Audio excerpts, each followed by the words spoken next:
Hi everyone, I'm here in the woods with Zoe. Hi guys.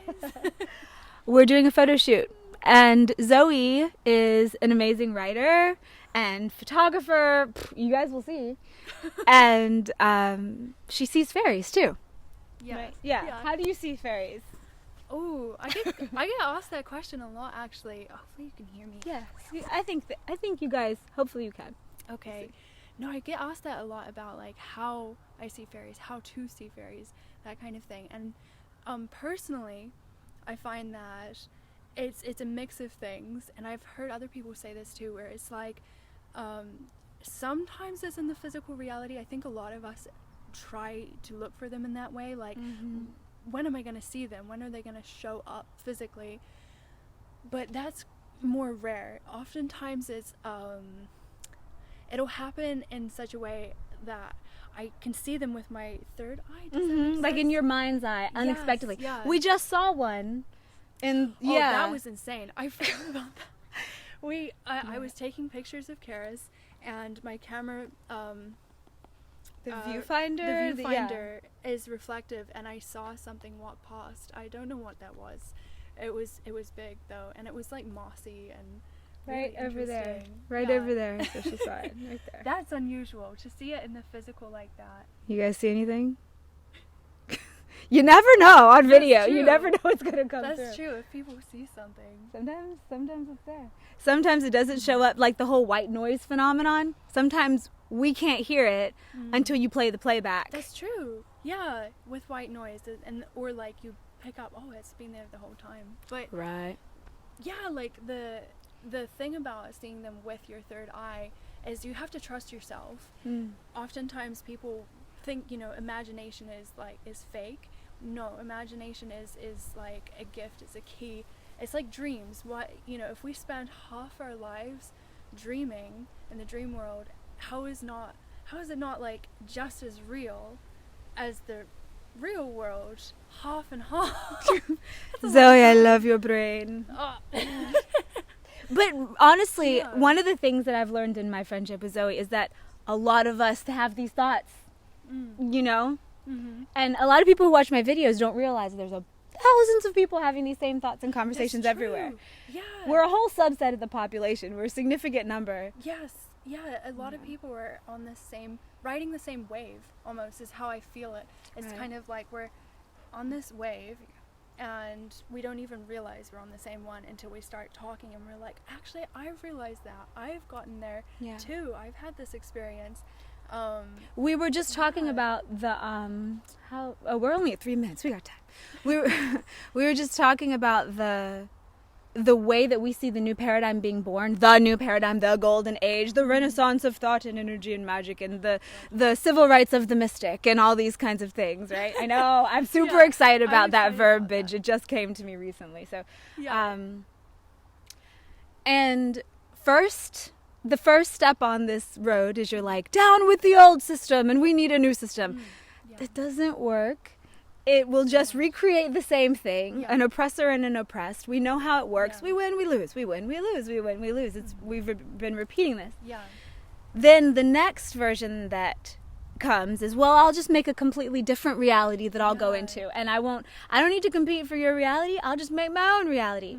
But then that still separates. I think it's rooted in the actual natural cycles, because it's like from destruction, you can't just destroy and have like nothing to fill that space, because destruction is naturally a form of creation, right? You just clear space, you clean up, you experiment, you clean up, you experiment, you clean up. We've been, for so long now, we've been like destroying things, old ideas, paradigms, things like that, but we have to start filling that space, I think. We have to be the creators as well. Yes. Yeah.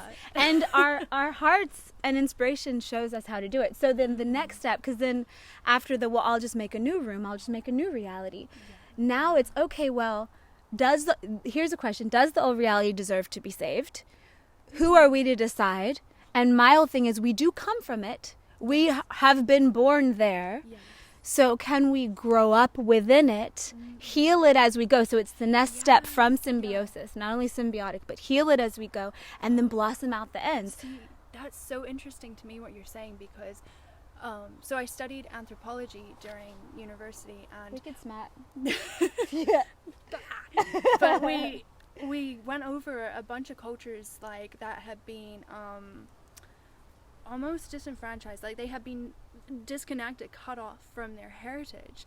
And what you see is like deep hurt, you know. You really, like any person, no matter what your heritage really is, you, if you cut it off like that, if you don't honor it, if you don't like sing the songs, speak the language, which is even just in America. Zoe's from New Zealand, by the way. Yay. And in America, we've got happened to African American, Native American, some of the folks from overseas, like the Irish, they all got their cultures systematically wiped out. And people don't realize sometimes even how, because people are, oftentimes we think of like people with culture, and then I don't even want to, I don't know, white. You know what people say, like, oh, you're just white. Though people who are Caucasian, they have their own cultures too. Like you have your Celtic, own like one of my deepest spiritual aspects. And it's funny because I don't look Celtic at all, but I have Celtic blood and I feel it. I mean, clearly, like Druidic. Totally. Yeah. And it's like, like personally, I'm partly Russian Jewish, and partly Irish and English and all these other things, German. But those kind of cultures really speak to me, and it's like when I started looking into them, when I started like going back to my own roots, I didn't feel, you know, like some conglomerate. It was like there is heritage there too. Different things activate at different times, I feel like, too. Like you'll go through periods in your life where you feel really identified with one than the other. Totally. The idea is to build them all together like pages in a book and become a multi-dimensional being. I like that. Yeah, so love from the Oak Groves. Also, we were saying earlier, stop killing bugs and see what happens to your energy. Yeah, no, that's like an interesting thought. A lot of you guys probably already do. I stepped it down, kind of like how you stop when you go vegetarians. First you one thing, then another thing. First I stopped killing certain bugs. Then when I stopped killing spiders, my life changed significantly.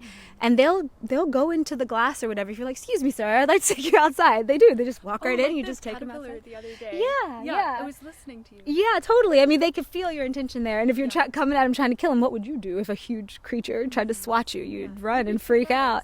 And then stop killing mosquitoes and see what happens. Those are the last ones that went for me. I would swat them a couple times and then be like, I felt that I was a bringer of death to the grid for no other reason than I didn't like their kind. I catch them in a glass, take them outside, and I feel like you earn a gazillion extra karma points. I mean, sorry, I do. That's really cool, You'll though. feel it. You'll feel it. Yeah, definitely. And then when you say, I don't kill anything, if I can help it, I don't kill anything just from temper or whatever. Oh, there's these monks that reminds me of that. I think they're in India. I forget.